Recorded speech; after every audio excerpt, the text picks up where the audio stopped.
بسم اللہ والصلاة والسلام علی رسول اللہ اما بعد۔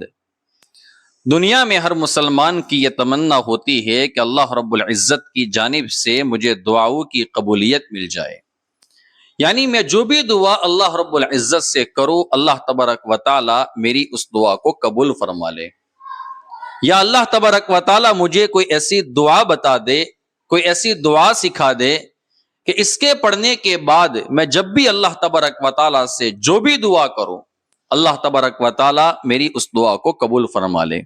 ایک ایسی ہی دعا میں آپ کی خدمت میں آج پیش کر رہا ہوں۔ اگر آپ نے یقین کے ساتھ اس دعا کو فجر کے بعد اور مغرب کے بعد ایک ایک مرتبہ پڑھ لیا اور اس کے پڑھنے کے بعد اب جو بھی دعا اللہ رب العزت سے کریں گے اللہ رب العزت آپ کی اس دعا کو قبول فرما لیں گے۔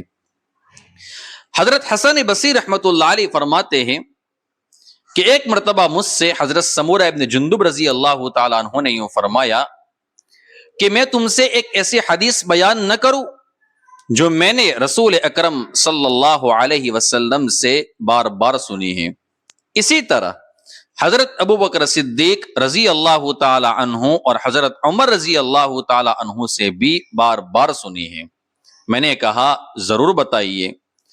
انہوں نے فرمایا کہ جو شخص بھی اس دعا کو صبح شام فجر کے بعد اور مغرب کے بعد ایک ایک مرتبہ پڑھ لے گا اور اس کے بعد جو بھی دعا وہ اللہ رب العزت سے کرے گا اللہ رب العزت اس دعا کو قبول فرما لیں گے۔ راوی حدیث حضرت سمورہ ابن جندب رضی اللہ تعالیٰ عنہ نے یہ بھی فرمایا، وہ فرماتے ہیں کہ میں نے حضرت عبداللہ ابن سلام رضی اللہ تعالیٰ عنہ سے ایک مرتبہ ملاقات کی۔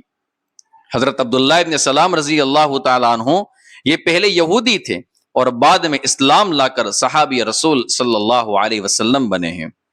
میں نے ان سے ملاقات کی، میں نے ان سے بھی یہی بات بتائی، میں نے ان سے بھی یہی کہا کہ میں تم کو ایک ایسی حدیث نہ سناؤں جو میں نے رسول اکرم صلی اللہ علیہ وسلم حضرت ابو بکر صدیق اور حضرت عمر رضی اللہ تعالی عنہما سے بار بار سنی ہے۔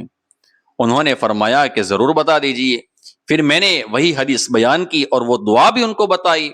انہوں نے فرمایا خدا کی قسم میرے ماں باپ آپ پر قربان ہو جائے، اللہ کے رسول صلی اللہ علیہ وسلم کو یہ جو کلمات بتائے گئے ہیں یہی کلمات اللہ رب العزت نے حضرت موسیٰ علی نبینا علیہ السلام کو بھی عطا فرمائے تھے۔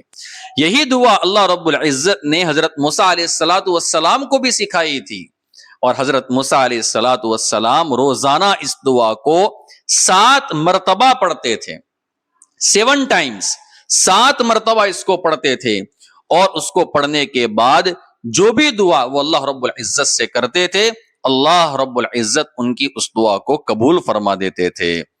اب دعا کے الفاظ کیا ہیں وہ اچھی طریقے سے سن لیجئے اور اس کو یاد بھی کر لیجئے اور پڑھنے کا معمول بنا لیجئے۔ دعا کے الفاظ کیا ہے؟ اللہم انت خلقتنی وانت تہدینی وانت تطعمنی وانت تسقینی وانت تمیتنی وانت تحیینی۔ فجر کے بعد اور مغرب کے بعد اس کو ایک ایک مرتبہ پڑھ لے، اور اس کے بعد جو بھی دعا ہم اللہ رب العزت سے کریں گے اللہ رب العزت اپنے فضل اپنے کرم سے ہماری اس دعا کو قبول فرما دیں گے۔ اور حضرت موسیٰ علی نبینا علیہ السلام کی سنت پر عمل کرتے ہوئے دین میں کسی بھی وقت 7 مرتبہ بھی اس کو پڑھ لے۔ فجر کے بعد اور مغرب کے بعد تو ایک ایک مرتبہ پڑھنا ہی پڑھنا ہے، لیکن کسی اور وقت بھی اس کو 7 مرتبہ پڑھ لے تاکہ حضرت موسیٰ علی نبینا علیہ السلام کی سنت پر بھی عمل ہو جائے۔ اللہ رب العزت میری اور آپ کی اور پوری امت کی دنیا اور آخرت کی جو بھی ضروریات ہو اللہ رب العزت اپنے فضل اور اپنے کرم سے اس کو پورا فرمائے۔ اور یہ دعا مجموع الزوائد وغیرہ میں موجود ہے اور الدعاء المسنون کے اندر بھی موجود ہے۔ اللہ رب العزت ہمیں عمل کرنے کی توفیق عطا فرمائے۔ اقول قولی ھذا واستغفر اللہ وآخر دعوانا ان الحمد للہ رب العالمین۔